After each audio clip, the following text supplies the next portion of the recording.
Hello everybody, welcome to our channel. This is our daily show 5 words English vocabulary show. आज ये day 31। फटाफट से start करते हैं। आज का पहला वर्ड है आपका एम्बल। एम्बल का मतलब होता है टहलना। यह है एक वर्ब है।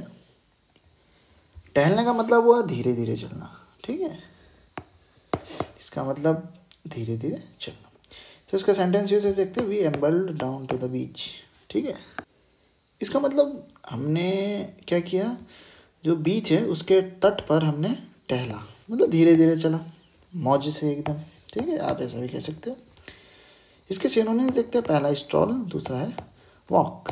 दोनों का मीनिंग सेम और मिलता जुलता होता है। सेकंड वर्ड देखते हैं।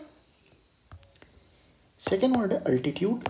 ठीक है, अल्टीट्यूड का मतलब होता है समुद्र तल से ऊंचाई। यह एक नाउन वर्ड है। इसका सेंटेंस यूसेज देखते हैं। The plane climbed to an altitude of 10,000 metre. मतलब जो प्लेन था वो कितनी ऊंचाई पर चढ़ गया था, लगभग समुद्र तल से 10,000 मीटर की ऊंचाई पर। ठीक है, 10,000 मीटर की ऊंचाई पर। इसकी सिनोनिम्स देखते हैं। पहला हाइट, दूसरा है एलिवेशन। ठीक है, दोनों का मीनिंग सेम होता है और मिलता जुलता होता है।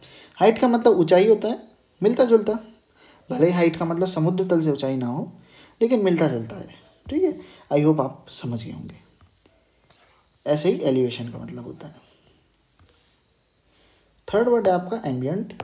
ठीक है, एम्बियंट का मतलब होता है आसपास का। ठीक है, यह एक नाउन वर्ड है।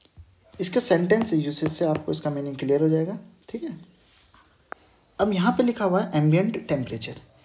अब एम्बियंट टेम्परेचर का मतलब आपके आसपास का जो टेम्परेचर है। जैसे अगर आप रूम में बैठे हो तो आपके रूम का क्या टेम्परेचर है, आई होप आप समझ गए होंगे। परिवेशी तापमान, आसपास का मतलब आसपास परिवेश का तापमान। आई होप आप समझ गए होंगे। फोर्थ वर्ड देखते हैं। फोर्थ वर्ड है आपका आर्मडिलो। ठीक है, आर्मडिलो एक कीड़े खाने वाला एक प्राणी है। यह एक नाउन है। इसकी इमेज दिखाते हैं फटाफट से। ये रही आपके सामने इमेज, आप देख सकते हो। यह है आपका आर्मडिलो। यह कीड़े खाने वाला प्राणी होता है जो कि अमेरिका में रहता है। ठीक है, ये भी अमेरिका में ही पाया जाता है। और अगर इस पर हमला करता है कोई तो ये गेंदनुमा हो जाता है, मतलब ऐसा हो जाता है कुछ बॉल की तरह। ठीक है, अब आप इसके बॉडी के बाहर आर्म देख सकते हो ये। ठीक है, बाकी आप खुद सर्च मार के इमेजेस देख सकते हो इसकी। नेक्स्ट वर्ड देखते हैं। फिफ्थ वर्ड है आपका अमेंडमेंट। ठीक है, अमेंडमेंट का मतलब होता है किसी कानून या दस्तावेज में संशोधन। ठीक है, यह एक एडजेक्टिव है। ठीक है, इसका सेंटेंस यूसेज देखते हैं। Parliament approved an amendment to the constitution. मतलब जो पार्लियामेंट है उसने क्या अप्रूव किया है, एक संशोधन अप्रूव किया है कॉन्स्टिट्यूशन मतलब संविधान में। ठीक है, आई होप आप समझ गए होंगे। मतलब संशोधन को स्वीकार किया है। इसके सिनोनिम्स देखते हैं। पहला है अल्ट्रेशन, दूसरा है मॉडिफिकेशन। दोनों का मीनिंग मिलता जुलता होता है। ठीक है, ये सेम होता है, आप ऐसा भी कह सकते हो। इसके तो फटाफट से देखते हैं आज कौन कौन से वर्ड थे।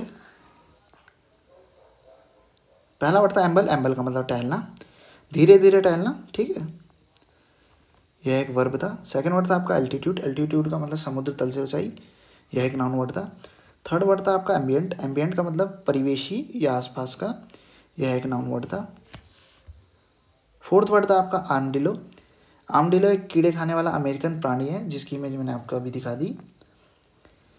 फिफ्थ वर्ड है आपका अमेंडमेंट। अमेंडमेंट का मतलब होता है किसी कानून या दस्तावेज में संशोधन। यह एक एडजेक्टिव वर्ड है। आई होप आपको आज की वीडियो अच्छी लगी हो। अगर मेरे द्वारा बोलने या लिखने में कुछ गलती हो जाती है उसके लिए क्षमा चाहूँगा। वीडियो देखने के लिए धन्यवाद। मिलते हैं अगली वीडियो में।